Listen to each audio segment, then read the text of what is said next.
You don't sign up, you don't choose it, it chooses you, before you understand what dying actually costs. You're 17. Your father hasn't worked in 2 years. His back gave out on a construction site in Beirut, and nobody paid him anything. The party paid for his surgery. That's all you need to know about loyalty in Dahia. A cousin introduces you to a man with quiet eyes. 3 questions. Can you stay awake all night? Can you keep your mouth shut? Do you believe? You answer correctly. He hands you a burner phone, points you toward a crossroads outside Marjayoun. Watch the road. 1 text if you see military, 2 if you see something worse. That's it. You stand there at 3 a.m. with cheap shoes and a dead phone battery, watching headlights appear and disappear in the valley below. The air smells of diesel and wet grass. Your legs ache. Your mother thinks you're at a friend's house. You make nothing. You risk everything. You don't understand yet that this corner is where it begins for everyone. You trained in the Bekaa Hills for 14 months. They teach you to move without sound, to sleep 2 hours and function, to clear a room, set an ambush, carry a wounded man 3 kilometers through rough ground without stopping. The drone comes on your 6th week of training, a small one, commercial-looking, appearing over the ridge at dawn. Your instructor doesn't shout. He just says down in a voice like a door closing. You hit the dirt, face in the mud, heart doing something you can't name. The drone passes. Your instructor stands up, brushes his jacket, keeps talking like nothing happened. That's the day you understand what this is. You also understand it on the night they show you the footage. A strike on a position near Kiam, 2024. 3 Radwan fighters. The drone finds them between 2 buildings. You watch it 4 times because your instructor makes you. He wants you to see exactly how it happens. The angle, the speed, how little warning there is. Nobody in the room speaks afterward. You eat dinner in silence, rice and flatbread.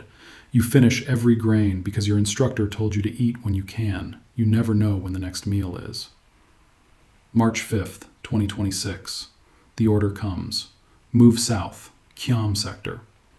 You pack your kit in 4 minutes. You don't call your mother. There's nothing to say that won't make it worse. You move at night through orchards you know by smell. Fig trees, olive trees, the specific cold of the river at your ankles. You grew up here. You know this ground the way you know your own hands. That's the only advantage you have. 8 men. That's your world now. You brief them every night by candlelight because phones are death. Voice only. Eyes only. If the house to the left goes up, we move right. If the road is cut, we take the orchard. If 2 of us go down, the others finish the job. They nod. One of them, Kareem, 19, from Tyre, joined 3 months ago, keeps checking his rifle even though he checked it an hour ago. His hands won't stop moving.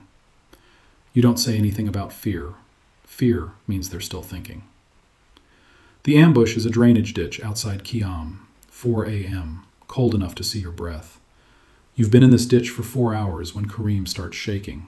Not his hands, his whole body, quietly, like a man trying not to drown without making noise. You put your hand on his shoulder, not to comfort him, to stop the sound. 40 minutes later, the tank appears on the road. The cornet fires. The tank stops. You pull everyone out before the jets arrive. You count heads twice.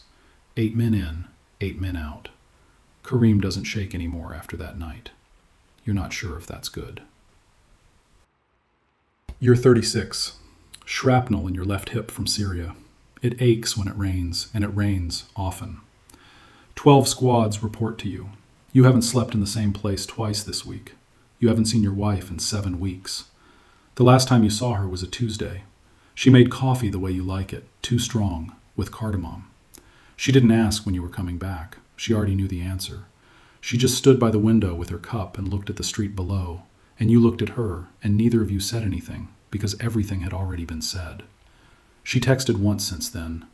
Come home. You didn't answer. There's no answer that isn't a lie. Your predecessor was killed in Nabatea last July. Drone strike on his car. He was 3 vehicles ahead of his usual position that morning. Wrong day to change his habit. You rotate your routes every 48 hours. You eat where you sleep. You sleep where nobody expects you. The IDF is pushing into the south with armor.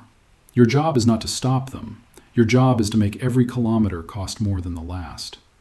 An order comes in, a courier, handwritten on a strip of paper you memorize and burn. Highway 90, column, tonight. You look at the paper burning in your hand. You think about the coffee with cardamom, about the way she stood at the window. 3 seconds. That's all you allow yourself. Then you call your squad commanders. You have no phone, no address, no photograph in any database you know of. You've been running on this discipline for over a year because the men who didn't are dead. Nasrallah, September 27th, 2024.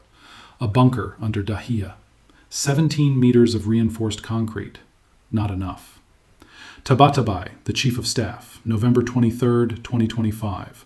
An apartment in Beirut. 4 men beside him.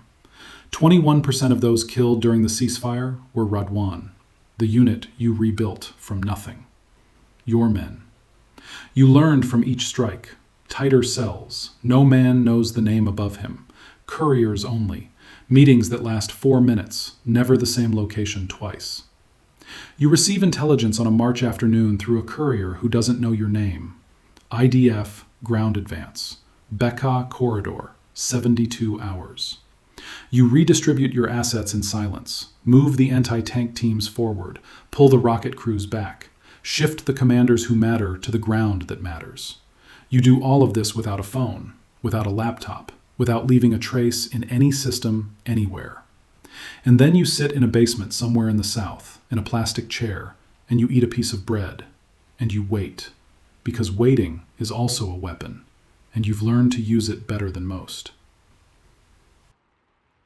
You didn't expect this chair.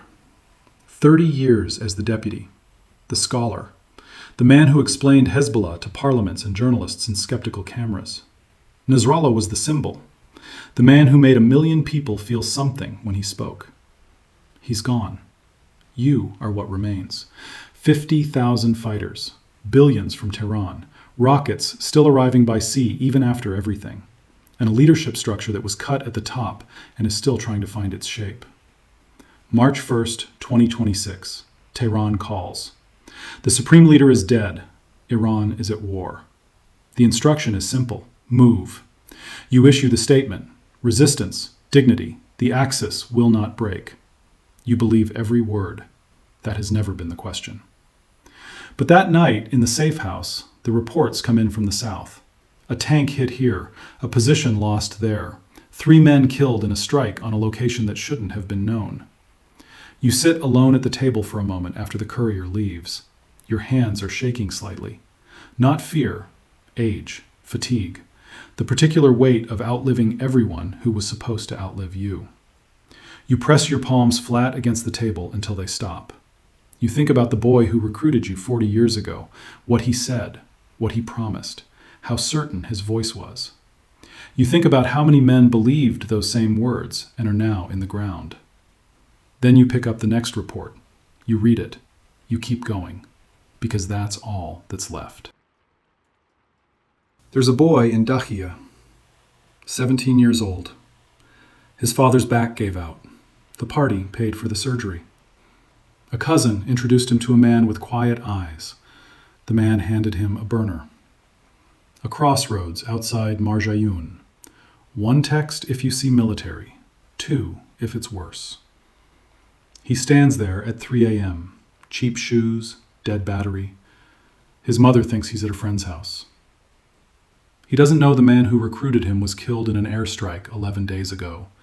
He doesn't know the fighter whose position he's filling was 19 years old and from Tyre and had hands that wouldn't stop moving. He doesn't know any of the names. He just knows the party paid for his father's surgery. And in Dahia, in 2026, with the sky lit orange to the south, that's enough. He watches the road. He thinks he's choosing something. He doesn't know he was chosen years ago. The only question Hezbollah has ever asked of its recruits is not, will you die for this? It's, have we already made sure you will? The Radwan force is real. The systematic killing of commanders through the 2024 to 2025 ceasefire period is real. The boy on the corner has no name yet. He will. And when he does, it will already be too late.